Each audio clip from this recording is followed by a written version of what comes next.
अरे पगली, धान बैठावा खातिर मनई बटोरन जात हई, ठेकेदार ना है हम जाना थे तू कितना धान बैठावेला, जाला मजा मारे की धान बैठावेला हो। अरे कहाँ से ते अपने दिमाग में उल्टा पुल्टा ख्याल लिया वेली। अब देखा कुछ उल्टा पुल्टा ना बोलत है, सुना हमार बात। बोल बोल। कहतानी छोड़ दा रोपाई बलम, आग लगे ऐसन कमाई बलम।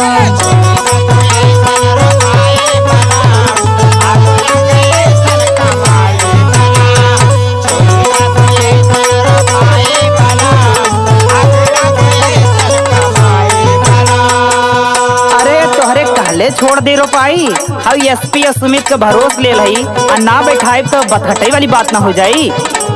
हम कुछ ना सुनब। अरे सुन न, जदी कहरा बना ही रोपनिया गोरी, कैसे चली दाना पनिया गोरी।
आउ पूर्वा हो पतार को जौन लिपस्टिकिया लगा के घूमे ले आ गोरकी ओने के संगे बैठ के मेडिया पे तू का करेला हम देखेला ना का।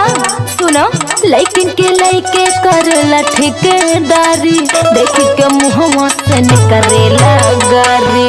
खूब जलेबी समोसा का ताल। अरे ऐसा कुछ ना, अरे तोर गलत फहमी है। काहो ओने के हाथ ना रहेला का जौन तू बैठा के खियावेला। अरे भाई माटी लागल रहा तो तनिक खिया दे तो का हो जाई। अच्छा सुनो। बोल बोल। लइकिन के लइके करेला ठेकेदारी, देख के मुहवा से निकरेला गारी। जदी चाहता रवा अपन भलाई बलम, आग लगे ऐसन कमाई बलम।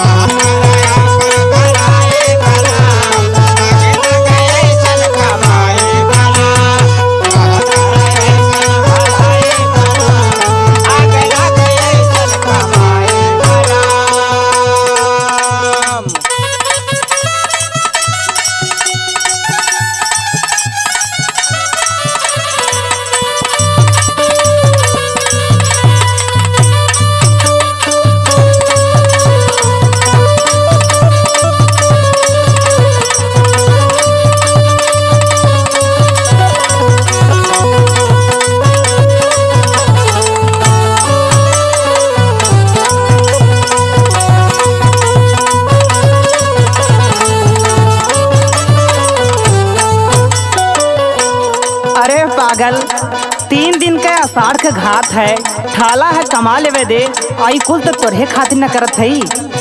हम कुल जानत हई तो के अम्मा बड़ा मजा आवेला ना। अब काहे न सुमित और एसपी जैसन कोनो दूसर काम कर लेता। अरे भाई सुमित और एसपी के तो बतिया कुछ और है। हई सुन, बुझेलू जैसन ना ऐसन बात धनिया, तोहरे ही खातिर करीला खटनिया।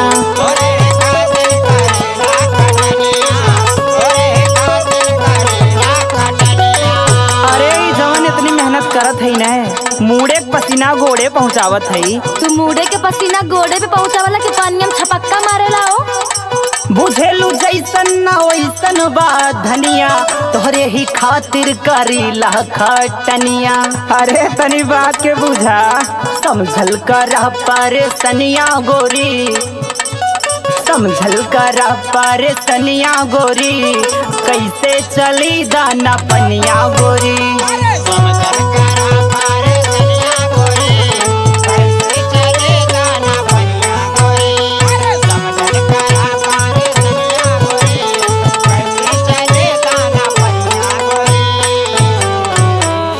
हम कुछ ना जाने, तू दूसर काम कर। अच्छा चल ठीक है।